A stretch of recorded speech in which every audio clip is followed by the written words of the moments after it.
Admiral Zekthor clicked his mandibles in satisfaction as he watched the human colony world of Kepler 442b through the view screen. The blockade had been in effect for 6 standard cycles now, and no supply ships had reached the planet's surface. By his calculations, the humans should be entering the final stages of resource depletion. "Status report," he commanded, his chitinous exoskeleton gleaming under the bridge's bioluminescent panels. "All orbital approaches remain sealed, Admiral," reported his tactical officer. "No vessel larger than a communications probe has penetrated our perimeter. The humans' distress signals have grown increasingly desperate. Zekthor's species, the Veltar, had conquered 17 worlds using this precise methodology. Siege warfare was their specialty, patient, methodical, and psychologically devastating. They had studied human behavior extensively. Surely these mammals would surrender rather than watch their offspring starve. What Zekthor didn't understand was that hunger had shaped humanity long before they reached the stars. On Kepler 442b's surface, Dr. Sarah Chen stood in the converted gymnasium that now served as the colony's central command center. Around her, holographic displays showed resource levels that would have sent most species into panic. Food reserves 12 days remaining. Medical supplies critical. Fuel for the fusion reactors.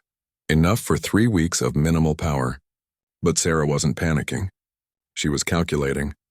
"Marcus, bring up the genetic modification lab's inventory," she called to her research partner. Dr. Marcus Webb's fingers danced across his console. "We've got the full agricultural genome library, all the CRISPR equipment, and..." His eyes widened. "Sarah, you're not thinking what I think you're thinking." "Emergency Protocol 7, Sarah said quietly. "We've never had authorization to implement it, but technically, we're no longer under Earth authority." Protocol 7 had been theoretical, a last resort contingency developed by xenobiologists after first contact.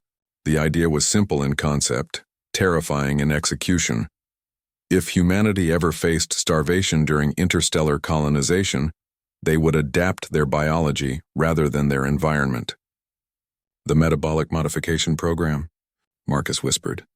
That's never been tested on a full population. It was tested extensively in simulations, and on volunteers. Sarah's eyes held a steel that Marcus had rarely seen. "The Veltar think they know us. They think hunger makes us weak." She activated the colony-wide communication system. "Attention, New Eden Colony. This is Dr. Chen.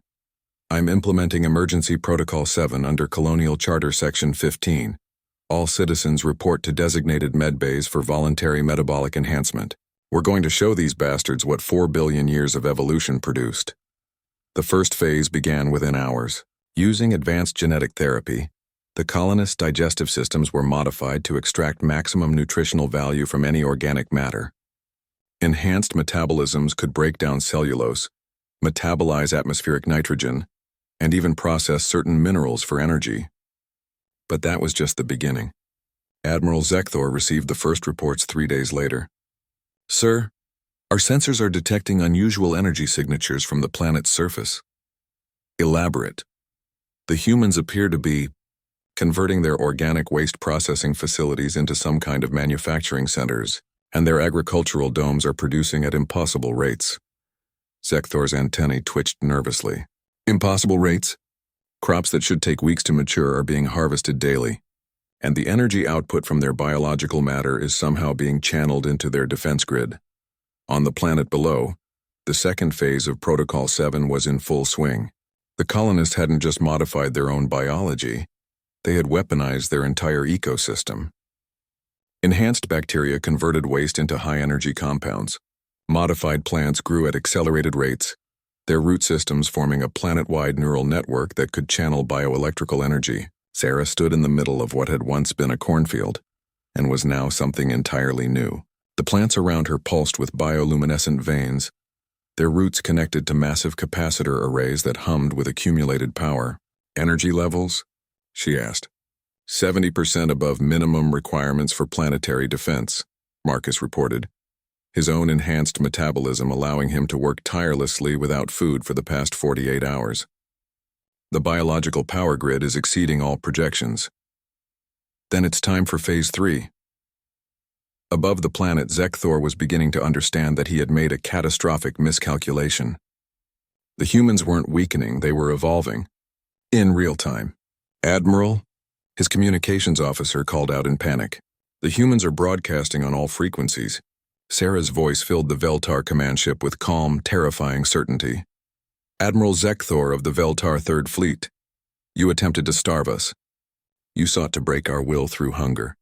What you failed to understand is that hunger made us what we are. We didn't crawl to the top of Earth's food chain by giving up when resources became scarce. The planetary defense grid activated with a sound like thunder. But this wasn't standard fusion-powered weaponry. This was something new. Biological energy channeled through quantum field generators, powered by the collective metabolism of an entire enhanced ecosystem. The first beam lanced upward with the fury of a star being born. It struck the nearest Veltar cruiser and didn't just destroy it. It converted its matter into pure energy that fed back into the planetary grid. We don't just survive scarcity. Sarah's voice continued as more beams reached out into space, each one turning enemy ships into fuel for the next shot. We turn it into strength. We take the very thing you meant to kill us with and make it our weapon. Zekthor's fleet found themselves facing an enemy that grew stronger with every ship they lost, powered by the biological desperation of an entire world that had learned to eat anything, metabolize everything, and turn the act of survival itself into an act of war. Retreat! Zekthor finally commanded, but his fleet was already scattering. As the remaining Veltar ships fled to hyperspace, Sarah looked up at the stars and smiled.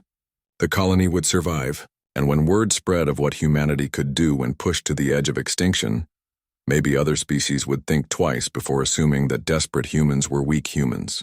After all, hunger had always been humanity's greatest teacher. It had just never before had quite so many students to educate.